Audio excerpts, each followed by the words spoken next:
And we've still got some belting encounters to come as well. Sulovic moving King will be intriguing too. The winner of this one, by the way, just looking at the bottom half of the draw, will face either Ian Wright or Lee Evans, the qualifier Lee Evans, celebrating his birthday today. One qualifier guaranteed to get through to the last 8. Barney up against Joe Cullen. And the way Joe Cullen's playing as well, that could be a problem for Barney. And then Sulovic against King, the final match of the session. Well, the slow play of Sulovic will not affect Stephen Bunting. That's his first maximum of the match. Yeah, I was going to say, the slow play of Sulovic will not affect Mervyn King. He just plays his own game. 100. Stephen Iroquois, 41. So, Bunting to level things up at 1 apiece. 9 double 16 is what he wants. Game and shot that's the exactly what he gets. Third leg is Peter to throw first. Game on.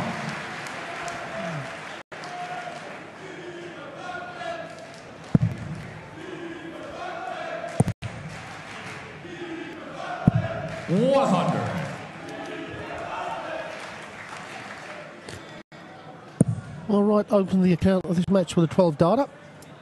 Stephen Bunting followed it with an 11. 140. We already had 110 darter today. Steve beaten against Kim Hybrex. Very unlucky, Steve. Yeah, he was 4-1 down in that, clawed his way back to 5-all, forced the decider, and then just really got undone. Well, he threw 6 darts in that last leg without a treble, didn't he, in the opening 6? And the way Hybrex was playing, you know, the second one of the match for Stephen Bunting. Yeah, the way Hybrex was playing, he was never going to get away with it after that. But it's a shame. He played really well, Steve. Got to take a little bit of confidence from that performance. As will these two. And he'll take a couple of £1,000 as well for his efforts this weekend. 134. Another blistering leg from Stephen Bunting on the scoring. Yeah. A 140, a 180 and a 134 leaves him 47. It's on the right throw as well. Double 16 he once again. He loves the double 16, does Bunting. But he fails to find it. Costly. Could be very costly. A chance to break the throw of Peter Wright, and now he'll be looking at 25. Now 2 darts at double 18 to hold on to the throw.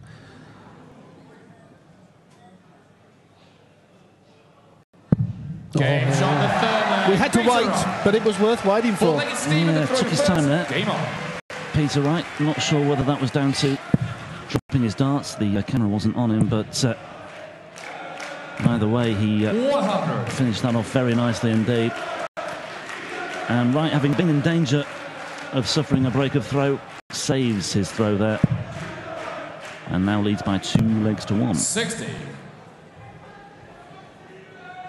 Well, look at the averages there. Bunting, almost 116 overall. Wright's not too shabby either. 55. Healthy checkout stats as well, especially from Peter Wright. Illustrated there. 2/3 plays a third.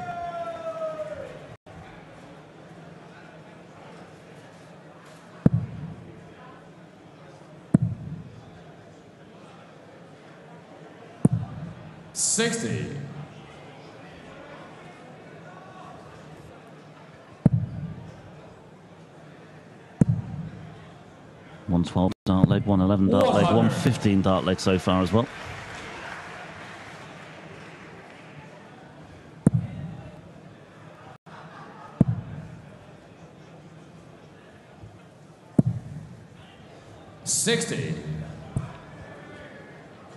Well, this 4th leg not as free scoring as the 3rd. Both players just ticking over towards the objective. 100. Who will take this leg by the scruff of the neck first? Well, Bunting in danger of not getting down to a finish here, but that's a good recovery on the second shot, and not a bad 3rd shot either. So he is down to a finish.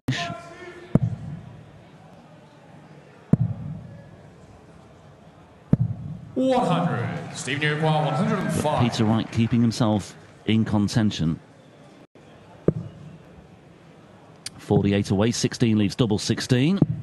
73. And that just opens the door a little bit here for Peter Wright. And now it's his turn to start thinking about a break of throw. That leaves the bullseye.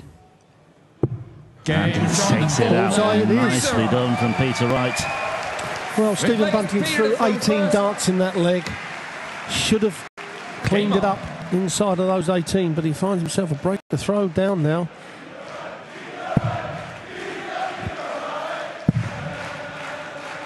Yeah, could have broken 60 himself early on.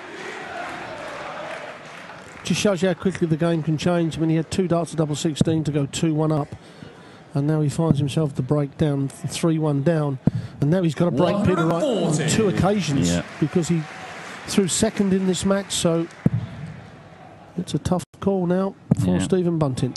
Well, we've talked already today about turning points and fine margins, and it's been brutally illustrated here, and Peter Wright is certainly making the most of this reversal of fortune. Second 180 of the match for Peter Wright. 60. 2 for Bunting as well.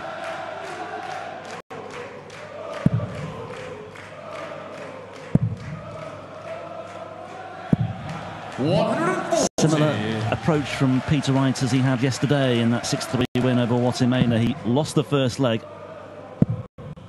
and that was a break of throw as well, but then Wright reeled off the next 4 to take control.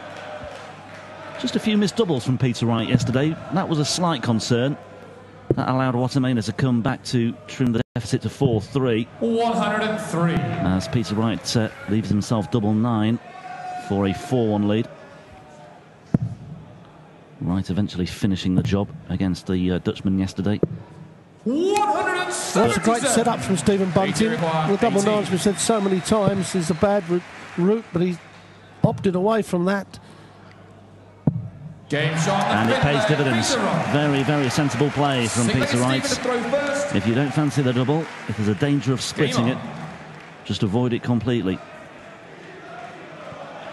And just as was the case yesterday, Wright suffering a break of throw in the first leg, but then bouncing back to win the next 4. But Stephen Bunting isn't done with just yet.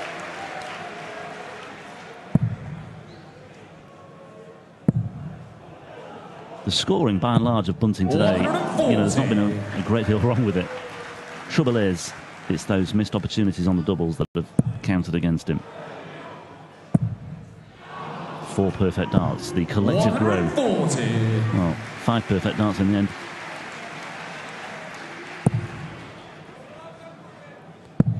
And now we see again the average is still very healthy, especially from Bunting, but it's those missed doubles that are letting him down at the moment. Yes, if it hit those doubles, then look what the average would have been. Yeah.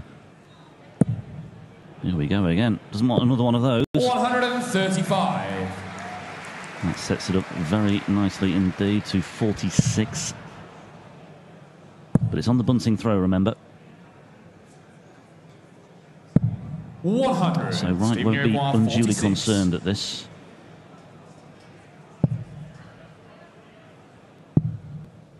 One more crack at double 16. 14. And Peter Wright, BT require 161. well, he's given himself an outside chance here. He's got down to 161. Worth plugging in there the way that Bunting's struggling on doubles, because it might just come off. Not on this occasion. Yeah, but he's not. The previous 2 he had at 16s that he missed, they weren't very far away. Then previous 2 weren't very far away. Mind you, that is a long way away for Stephen Bunting. That's a lot closer. Has that covered it up? Had to move even further over, and more missed doubles from Stephen Bunting has really cost him in this match. And now Peter Wright, you feel that Peter Wright will not miss doubles. He'll take the chances when he's given them.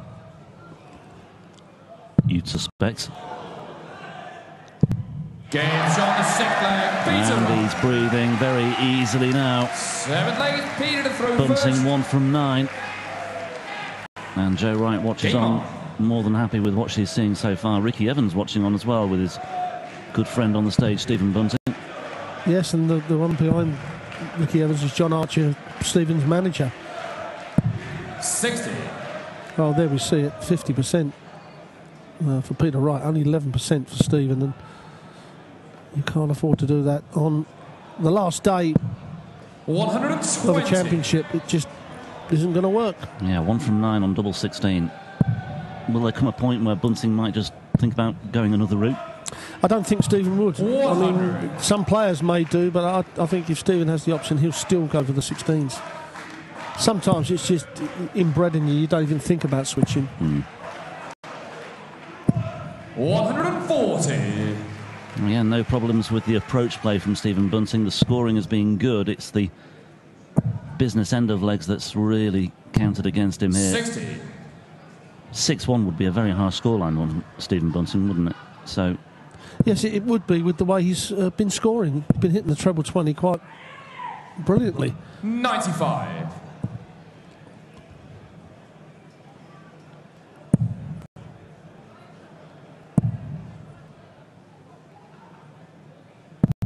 $121. and again, he just keeps himself in touch here, Peter Wright. That's a single 20 leaves 66, so that's found a 7, so 59 away. This would be a stylish way to finish things off. It would be an absolute sickener for Stephen Bunting. Not to be, though. Bunting will return. 50. Stephen 9. Well, this time it is double top that he requires, and double top he hits first start. So if he does get another option in the game, then surely the double top route will be the route that he takes. I mean, the front 9 scoring power of Stephen Bunting is excellent, and his overall average is actually excellent. And what makes it so impressive is he's 2 out of 10 on doubles. Which is dragging it down. 123. But Peter Wright's average, a typical Peter Wright, a bit like James Wade, just solid the whole, every aspect of his game is solid. 134. Yeah, leg 4. That was the undoing of Stephen Bunting. 100. He threw first in that leg, threw 18 darts and never won it. And that was where it started to go wrong. Yeah, that's where the damage was done. 100. From that moment on, Peter Wright hasn't really looked back. Needs to look forward here, though, still with work to do. 140. Good run to the semi-finals in Mulheim last month. Also made the last 4 in Munich. He has had success on the European Tour before, beating Simon Whitlock in the final in the European Darts Open in 2014. So he's sampled the success of the European circuit in the past. He could do with some more. 86. Stephen Uruguay 65. Well, you feel that Stephen Bunting's got to take this out now. He doesn't want to hit the bullseye. Well, he hasn't even hit the 25, so now 1 dart at double top, but this time he misses it. Uruguay 52. And you feel the writing may be on the wall for Stephen Bunting. Well, that just sums up his afternoon, doesn't it, really? Encapsulated in 1 visit to the board there. Double 16 for Peter Wright. Secures a 6-2 victory. And it's the number 4 seed who keeps alive his dream of another European Tour title. Hasn't had one this year, but he's certainly in the frame and he's in the reckoning for European Tour glory here in Sindelfingen. Stephen Bunting, an average of 103, scoring really, really well. And the 6-2 scoreline is very harsh indeed, but he's been punished ultimately by a host of missed doubles, especially on double 16. But it's Wright who goes through to face the winner of our next match, Ian White and Lee Evans, on the way for you next here at the Glass Palace. Und Peter Wright steht im Viertelfinale. Applaus für The Bullet, Stephen Bunting.